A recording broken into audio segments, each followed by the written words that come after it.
Can I ask you a question? The Bolton Ink Effect. Hello folks, and welcome back to the Bolton Ink Effect podcast. And I must say, it's been a while in the making, but I'm very honored and very privileged and very happy to have my first solo guest on the podcast, and none other than Millie Pidwell, who is a muralist right here in Tauranga. And she's amazing. She's absolutely amazing. So welcome, Millie. Thank you for having me. It's so cool to finally have you in the studio. I know. And spend some time with me. So thank you very much for your time. And the first question that I've actually got for you after going through your extensive websites and what you do, and we'll get into what you do and how you do it and all things like that. The first thing that I have to ask you is, please tell me about portrait parties and what they are, because they look like a hell of a lot of fun. They are so much fun. The portrait parties started because one of my best friends was getting married, and she wanted something that was going to be really lighthearted, really fun, and just something with friends. And I, as a creative, I love being with communities. I love being with friends and just having a really good time. So I said, why don't we do it's like an art class, and I set it up, I made some easels, bought the canvases, and we just had the best time.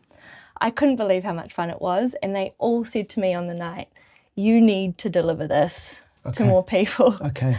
And I was like, okay. And it was just one of those things that I put out to the world. Yeah. I put it on my social media, and I said, does anyone want a portrait party? And I named it, and someone came back to me and said, absolutely, we want to do this for their friends' hens do. So I did another one, and then it just kind of snowballed, and now it's... So what do people do? I mean, basically, you don't need to be an artist or anything like that. You just literally have a portrait party. Yeah. You rock up Yeah. with a picture, or do you paint someone, or what does it look like? So I come to you. So I've said that, I can come to wherever your event is happening. I bring everything that is needed to just have a really good time. The first one I did, we printed out the groom's photos. So I don't know if you've seen online, there's those really great reels where the husband and wife paint each other, and usually the wife has this That could be dangerous. Phenomenal painting of the husband, and then they turn it around, and the husband's is a little bit the reactions, hilarious. So it kind of was inspired by that, and so everyone painted the groom to be, and then revealed at the end, and just the laughter. And I think we need more of that in our lives. We certainly do. We certainly do. And I mean, how we met is obviously through your social media, but it was actually an event that we went to that's held locally here by Creative Bay of Plenty, where we just had a cup of coffee, and I was brave enough, or you were brave enough, and we just started talking. And you were doing, at the time, you were doing a mural just up the road here for a school. And I said, well, would it be okay if I came and, took some photographs or filmed you with the drone? And I did it for more than one reason. One, I love what you do and the ability that you have to transform a space. Thank you. And at the time, I didn't know the depth to what that goes to, or what that even looks like, and we'll get into that. But then we started chatting, and I was just like, I can't believe how positive and vibrant and energetic you are when it comes to just transforming a space. And that doesn't come lighthearted. I mean that as a genuine compliment.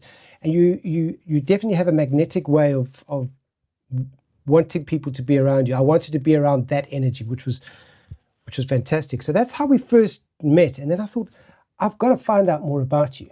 So I went to Wikipedia, actually, or I found out what a mural actually means, because I wanted to find out what the difference between a muralist and a graffiti artist was. Because you're not a graffiti artist, but maybe you can explain the difference of what that actually is for the audience, because you see graffiti all over the place, and then you see murals, which the definition of a mural is any piece of art or anything that is actually put directly onto the wall or a surface, versus graffiti is like we're using spray cans.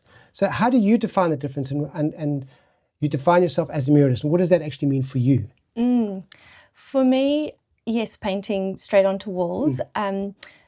But it also, I sometimes am using other surfaces, such as a material called ACM, which is basically a material that can be put onto walls and then,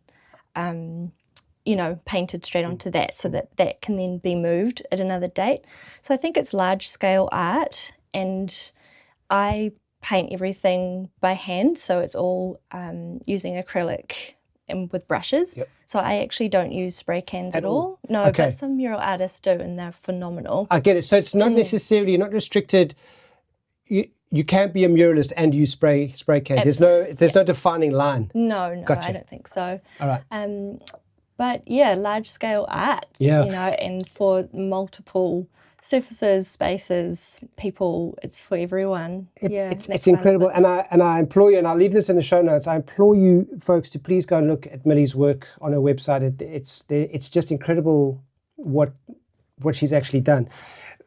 Millie, one of the things that I have to ask you is, I mean, the murals are impressive. What attracted you to become a muralist? What, if you go back to that first moment where you actually put yourself out there and thought, yeah, this is what I want to do? I mean, how did that journey, what does that journey look like?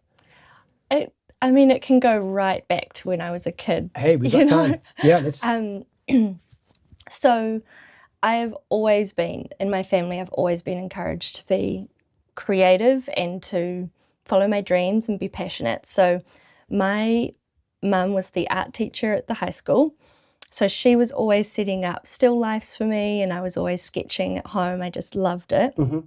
My dad is a singer-songwriter and an entrepreneur. Okay, so it's in the family. It's in the family. All right. My stepmom's a drama teacher, and my stepdad is a poet and a writer. So honestly, I grew up in a very creative environment, and I've always been an artist, but the real moment that murals became the thing is when I had my son Felix. I knew that I wanted to leave the corporate world and move into something that was for me, something that was really creative. And I had painted a couple of murals before. One of them was the Wings to Fly mural on the Strand with my friend Tara, and that was over 10 years ago. So I knew that I loved painting large scale. I loved the impact, I loved the community, I loved that it's for everyone, and the challenges that come with that. Painting a mural. There's a lot of project management involved, and I've got experience in the corporate world of being a project manager and an event manager. So everything just kind of came together as this aha moment. So that was the moment. That was like, I'm going to really give this a shot. But I will say that when I first launched my business, I launched as an event mural business. Gotcha. Okay. So I had this idea because I'd been married and I'd been to a lot of corporate events.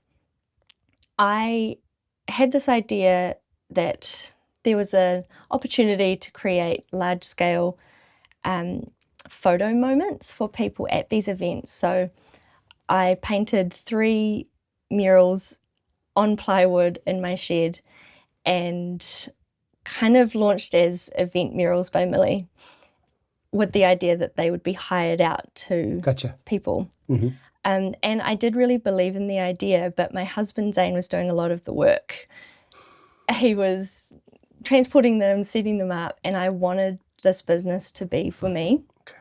I wanted it to be, creatively mine, even though Zane is still hugely involved, so invaluable in the business. I wanted it to be mine. And so the moment there where that shift happened was when my friend Ashley had been looking for someone to paint a mural in her master bedroom. And she said to me, I haven't found anyone. I've been looking for a year. Will you do it for me? And I was like, yes. Yeah, okay. And so many things have happened just because I've said yes, and I painted it. I loved doing it. I loved painting in this residential space, and a lot of my work now is residential. And she paid me double what I was hiring one of those, Right. Event murals out for. And I just went, no, I am going all in on custom hand-painted murals, and changed from Event Murals by Millie to all in on just Murals by Millie. I've got a couple of questions. There's so many questions coming to mind, but that transition from corporate to taking the leap of working, for yourself, or wanting to work for yourself, was that an easy transition? Was that difficult? It's different for everyone, but how did that work? How did that look? I had been working in a marketing agency for 6 years, Tuscany agency, and it was amazing. I learned so much being in that space and with the people in the office, and so I don't think I could be where I am without that experience, for one. But I was just ready to be an artist. Yeah. I've always wanted to, and so actually transitioning into it, I would be lying if I said that having Zane's, reliable income didn't play a huge part.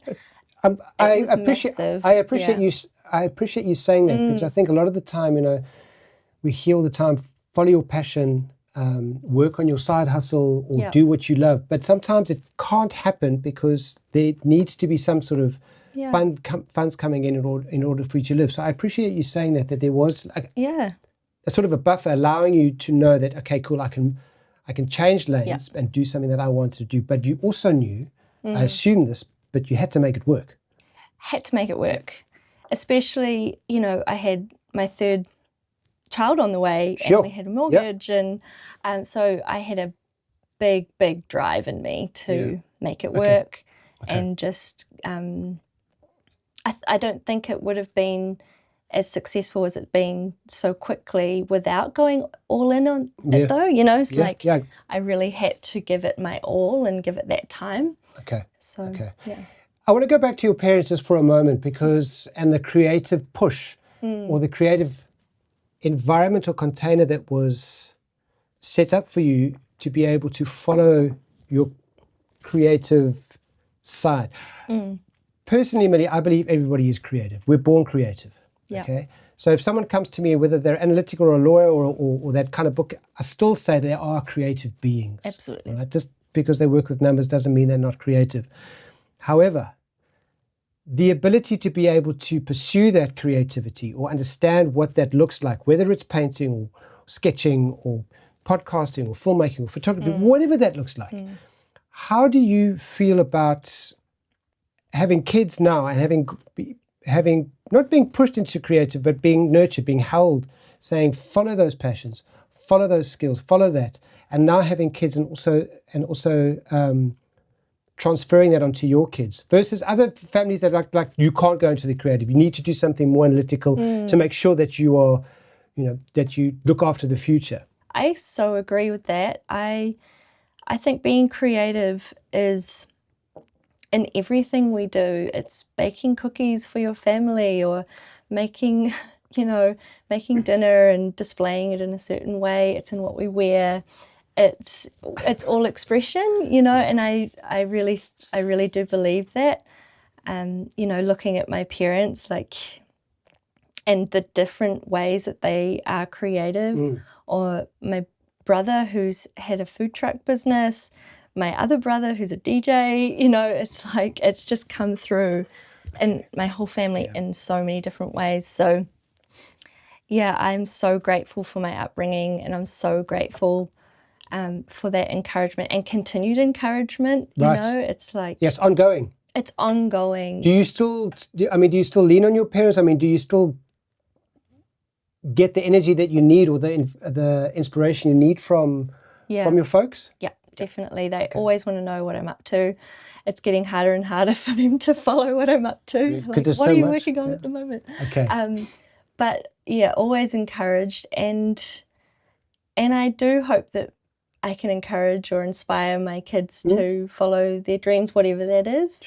Sure. So, absolutely. I hope that gets passed down. What does it mean to have like a support group around you? Sometimes what you this is an assumption, so you can correct me if I'm wrong, but I mean, the work that you do can take days, weeks in the planning, and we'll get into the process of it in a second, but how important is it to have a support structure around you or friends that help you along the way? Because I'm sure not every day is 100% go, go, go. There are days we're like, oh. I love this question because I love my support network so much.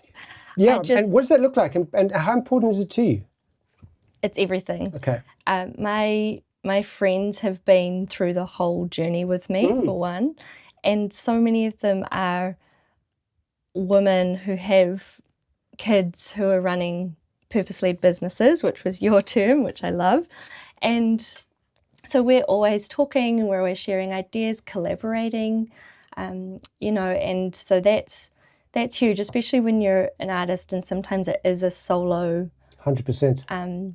You know, it's a solo job. So it's great to be able to share knowledge, and sometimes I do miss being in a team environment, but I get to do that and share ideas with my friends and my family and, you know, my mums, and I say mums because I have my mum, stepmum and my mother-in-law. They're always looking after my kids when I'm working, and so the support is massive. And I will also speak to the artist community, especially please do. Here in Tauranga. It's been amazing how open and honest and just so giving that people have been with their time and their knowledge, and just being able to reach out, especially when you're starting out. So I do hope that I can be there for other artists. Well, I'm going to lean into that, because it goes back to that situation or the question that I asked you earlier, is like when you made the transition from corporate into doing something yourself, and you had the event business, and then you knew that you wanted to do the residential, and they paid you double, and you were like, okay, cool, I've got something here. Was there a moment where you thought, I don't feel like I deserve to be paid for this because I enjoy it too much? Or was it a case of going, right, I know I can make this work now, and you were able to balance the fact that there was value given to a client, and I'm using corporate speak here, but there was enough value to say, there's the transaction. Yeah. Because I think a lot of people, again, it's another assumption, they'll walk past a finished mural, okay, and they'll see the result, not necessarily the process. And they go, oh, wow, that's pretty cool, and have the emotional reaction to that. But if you rewind the clock, there's a whole production line that happened to that point. So, two parts to that question. One, you've got a successful business. When did you know that you've actually made it? Like, yes, I can do this, and you have a successful business doing what you love. And then two, let's just talk a little bit about the process, what goes into starting, painting, and then finishing a mural. Okay, so firstly, I think knowing that I had something strong with Murals by Millie came from consistency.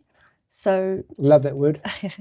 So knowing that actually this isn't just in 2 weeks' time I've got a job. I like to kind of line things up 3 months ahead, or, you know, anything like that. So that's valuable advice. It is. I think it gives you a feeling of security. Yeah. So how did you go about doing that? Was that taking forward bookings or putting it out there, knowing that you can?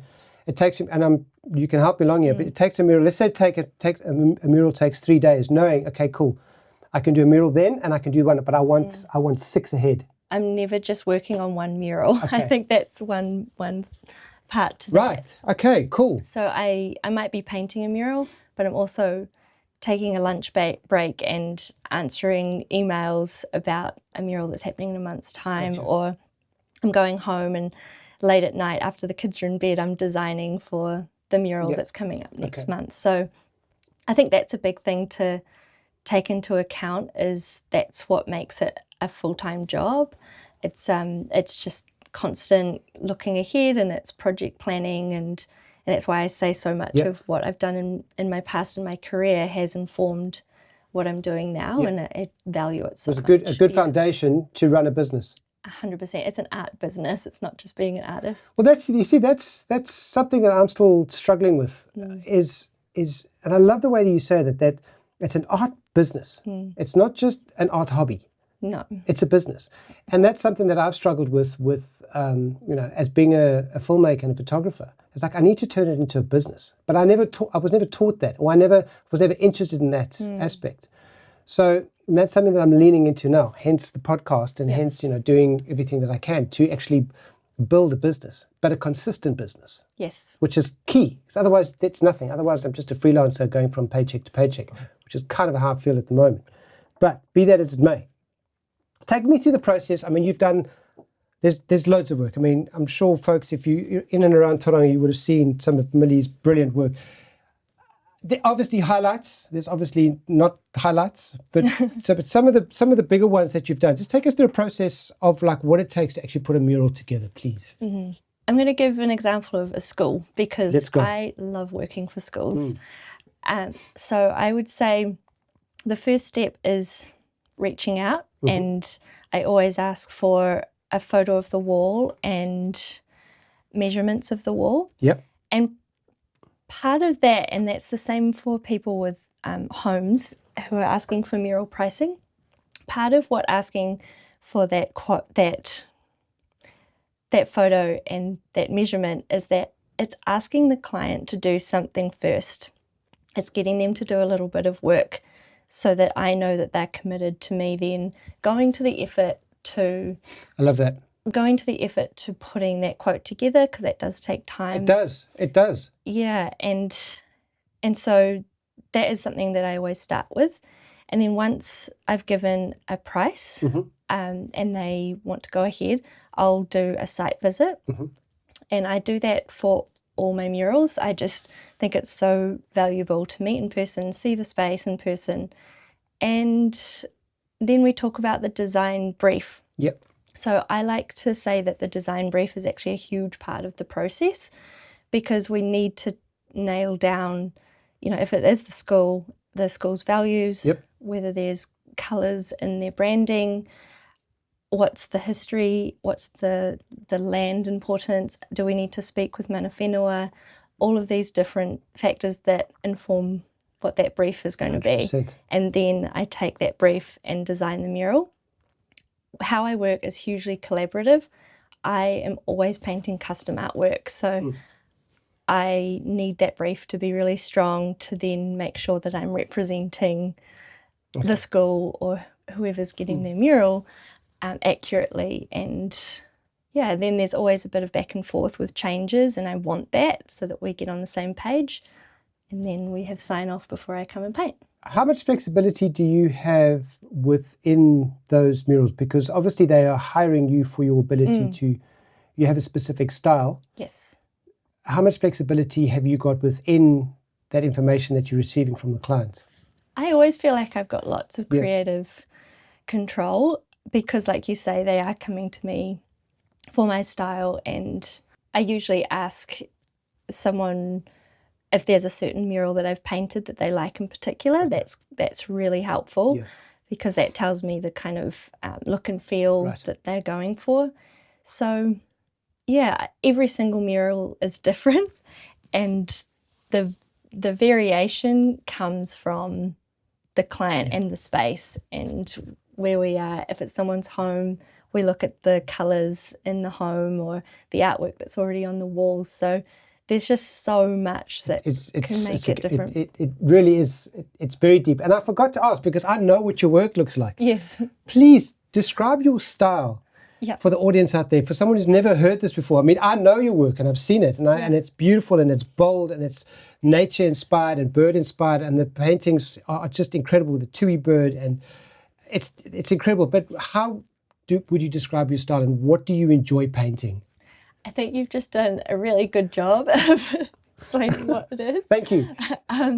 So definitely I'm more and more painting very vibrant works of art.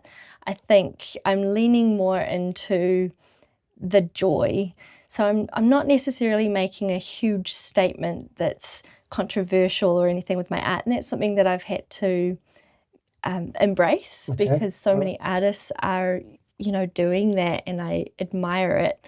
I think what I am saying in my art is, here's something that we can smile at, or here's something that we can speak to the story of the school or the story of where the mural's placed, and create personality. So it's just, yeah, it's a form of expression, and I think that what I can do for people is it's almost like helping people to express themselves in a way. So yeah, I love that, because your style is obviously been honed and worked on over the past 3 years. And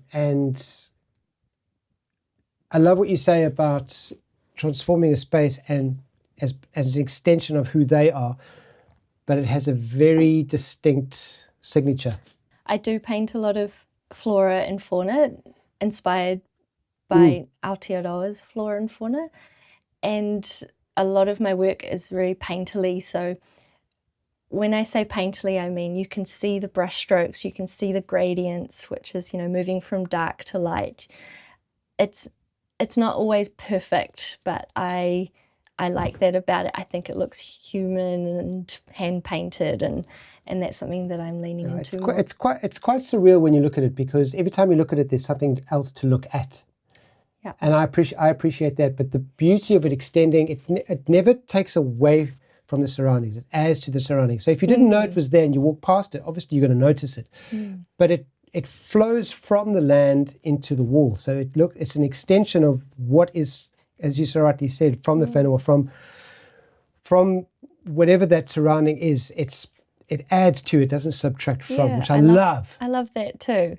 And that's something that I often ask people, do you want this mural to be a bold statement piece, or do you want it to be tranquil and in flow with your surroundings?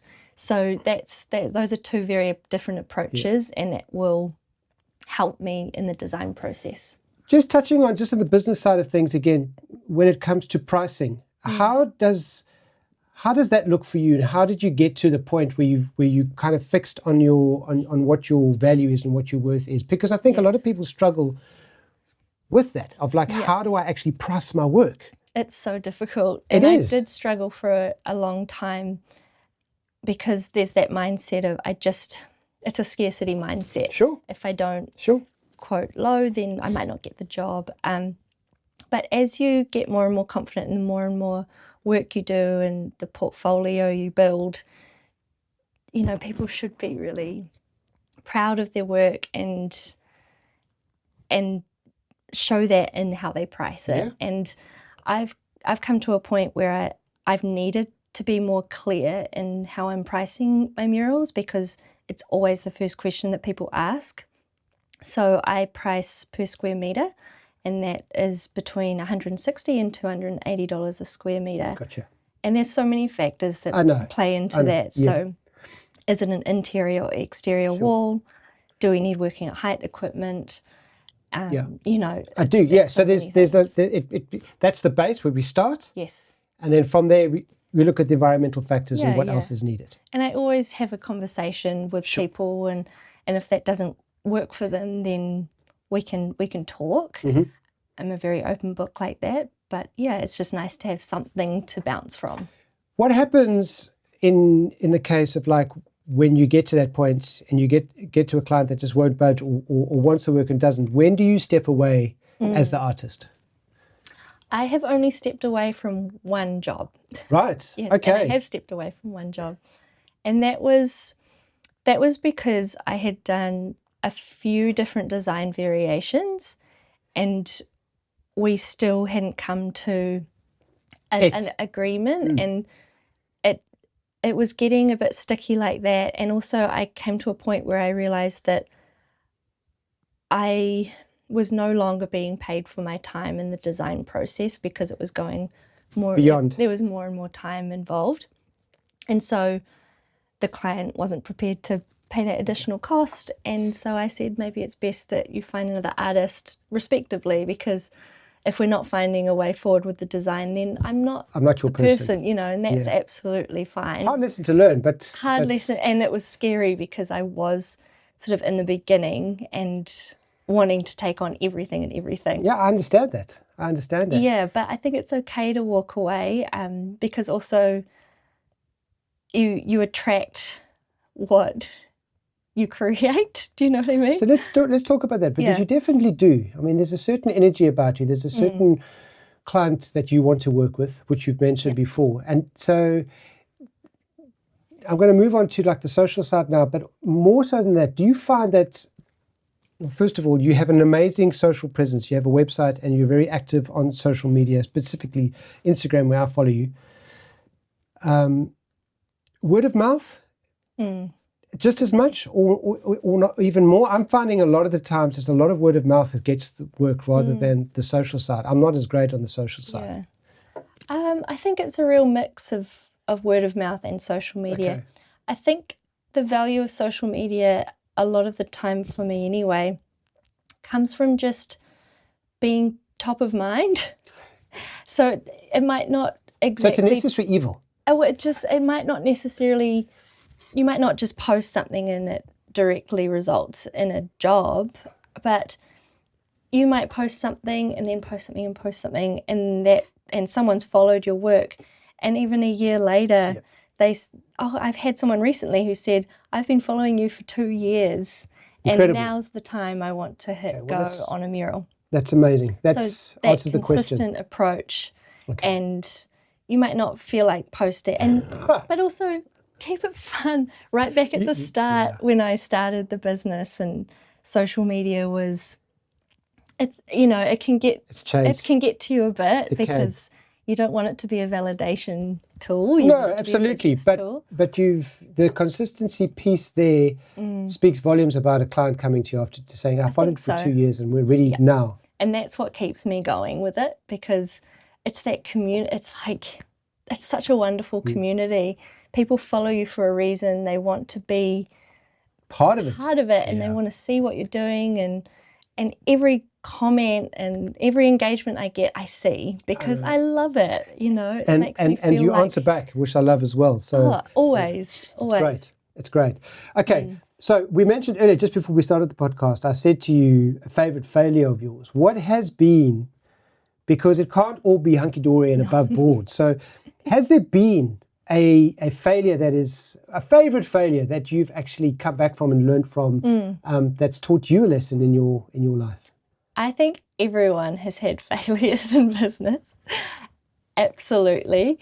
One that immediately comes to mind, and I'm very transparent about, is, again, I think it was my 3rd mural as Murals by Millie. It was an exterior mural, and it was at a client's home. It was on brick, and I finished the mural, and they were so happy, and I was happy. It was like this celebration, and I clear coated it, and I did not read the instructions properly, and this clear coat within an hour went cloudy white. The whole mural had to be stripped and redone, which I did. Sure. Absolutely.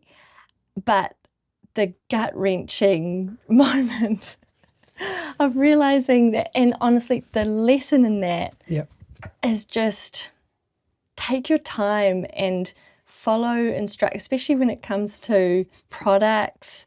And, I know mural artists who have had bubbling on the mural, and then it's peeled off or things like that. So when it comes to working on a surface, especially if it's exterior, just check everything, prep properly. Yep. Okay. There are amazing experts out there who know what products to use and can consult on it. And so I always take my time, and I'm very cautious with graffiti shield now.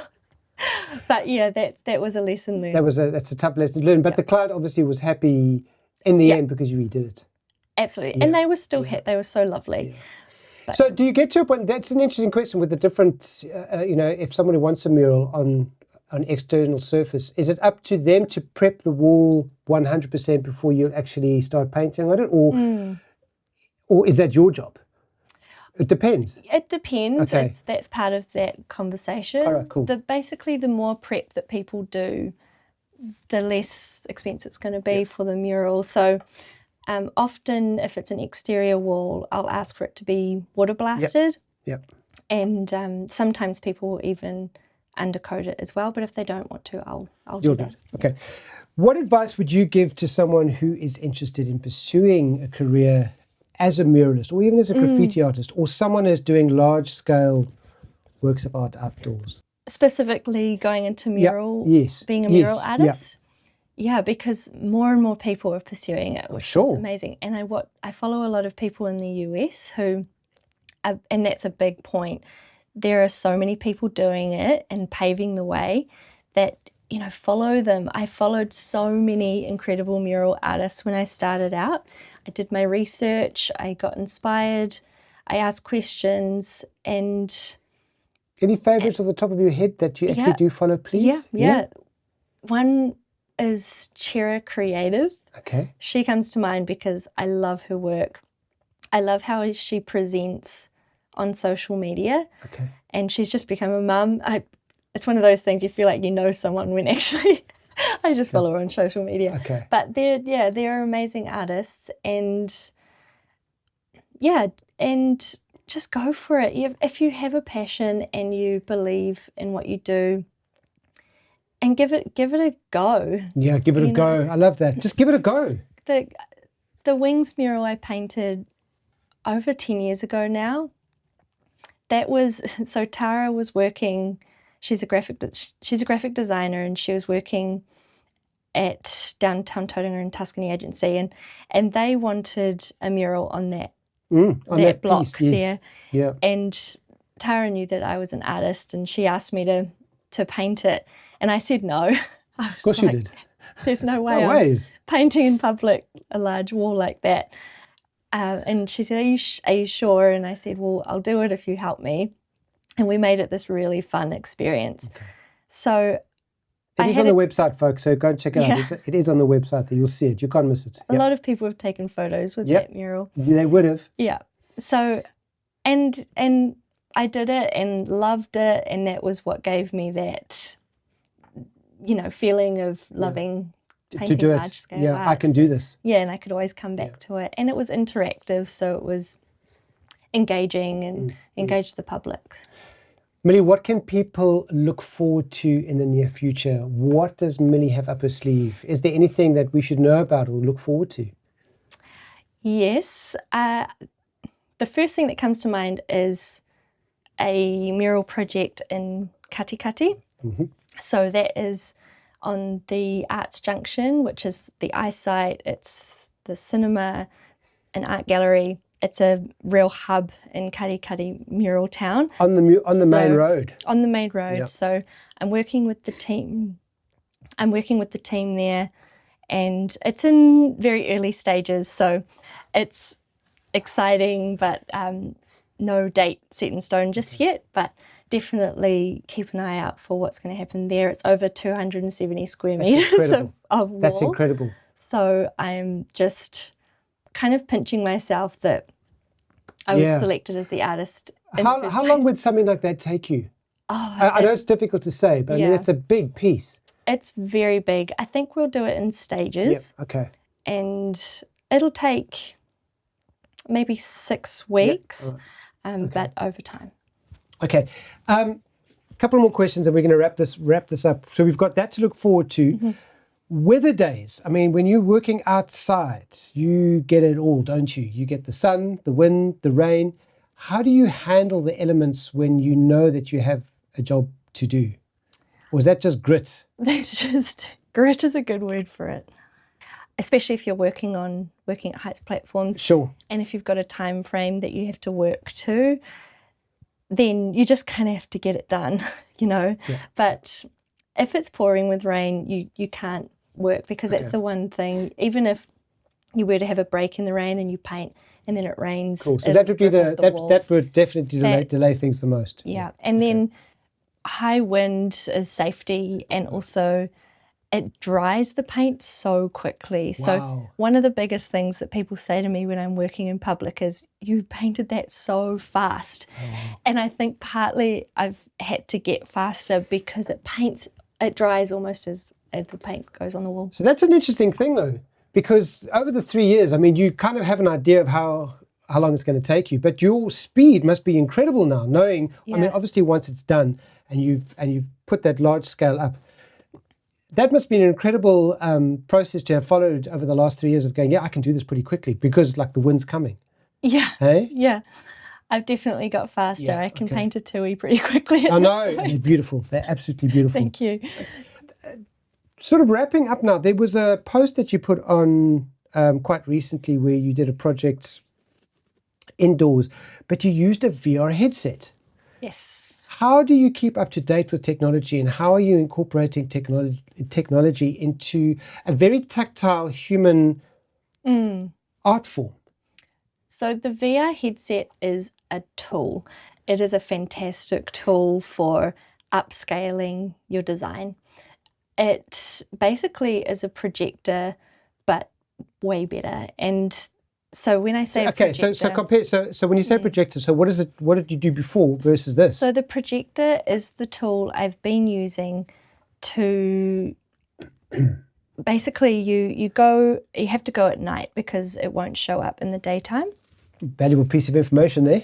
So, and that's a sticking point in itself because I have young kids at home, and so I've had to sort of go out and have someone, if I'm in the public, then I need someone to help for safety reasons and things like that. So that's always been my least favorite part of the job. So it's actually a projector. So you've got it drawn, and you actually literally putting a projector and large scaling it onto your so canvas. Because everything's designed on my iPad, so it's digital, and then that goes onto the projector, and then I just draw around the shape. So if it's a bird, I'm drawing the outline just to get that scale. Right. So the VR headset, I can use it during the day.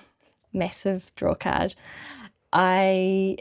It's pretty phenomenal how big the image can get, and also with a projector, the space between sort of one wall and another can be quite narrow. So you can't necessarily get the size you want. You can't go back far enough to get that scale. So the VR headset, I could be from me to you, and you still get the scale and get this. And so for me, as a tool to speed up the process and to take out some of that initial part of it, I don't really enjoy. Any drawbacks for the VR? For the VR at the moment that you've seen? Not so far. So it is a tool that you're going to be using going forward? Yes, 100%. Okay. It's a game changer. All right. Brilliant. I love that. Love it. I love that. And then just for yourself, I mean, do you have a favorite piece? Is there something specific that you really enjoy painting? I mean, I know you go through your different color palettes based on your work, but I mean, that's also client-based, but you've got your favorite. Does that change over time depending on what work that you're doing? What do you enjoy most about what you do, Millie? Oh, I love everything about it. And it radiates out of you. I just love it so much. I really love working with community groups, and so schools, and I painted for Waipuna Hospice recently. I'm talking to Tauranga Hospital at the moment. Wow, There's just those types of jobs that just mean so much to so many people, and I adore that. Yeah. And so, and just bringing in that painterly aspect again. Really, I'm just loving sort of getting creative with the different textures and forms that I've always painted with. So and just using those bright colours and greens and pinks. And so when you paint those things, I keep getting other questions. I promise you I'll wrap up, I promise. When you paint those, the murals and stuff like that, how do you, because there's feedback that comes straight to you, and I suppose you've developed a way of handling that. But how do you internalize negative feedback when it comes to your murals? What do you do with that negative kind of aspect that sometimes does creep up?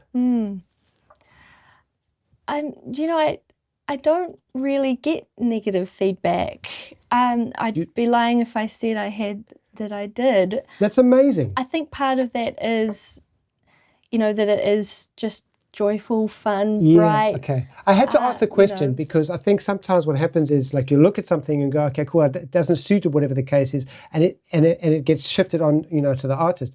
But the fact that you're saying that pays credence to the fact that you're very good at what you do, and it does enhance the environment. I know I've said that a number of times, but it's so true. So, but if people probably do have.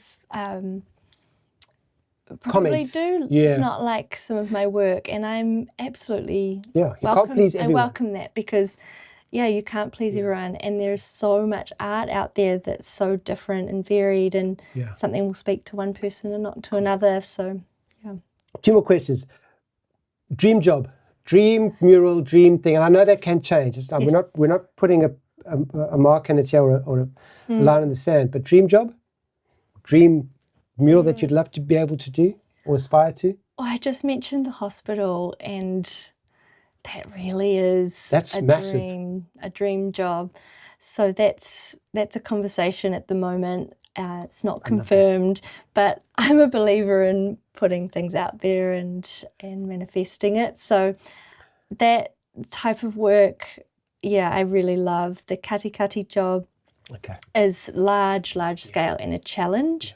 I think that the challenge aspect is something I still really want, and it gets me up how you in can the push morning. yourself. Yeah, so just having that mix, the work that is easier on the body and the mind is great, and then also mixed with the challenges and Love that. Last question.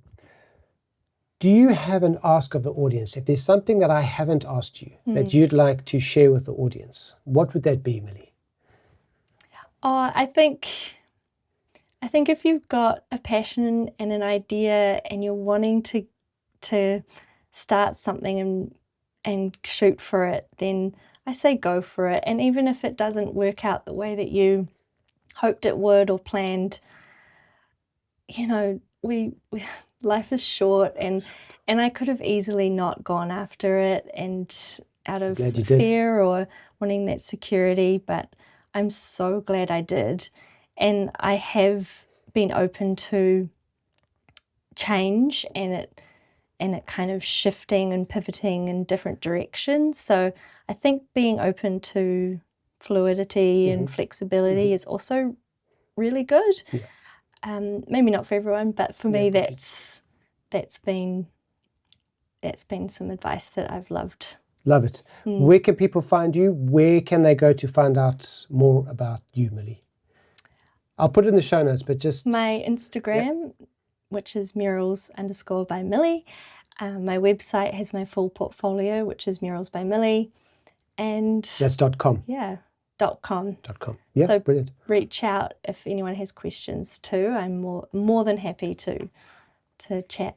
Well, I really appreciate your time. Thank you very much for putting up with my questions and coming onto the podcast and just sharing a little bit of your story. And I wish you all the best. Thank you. With your future projects. Thank you so much. I hope we can collaborate in the future. I'd love to. I love that. Brilliant. Thank you. Done. Can I ask you a question? The Bolton Effect.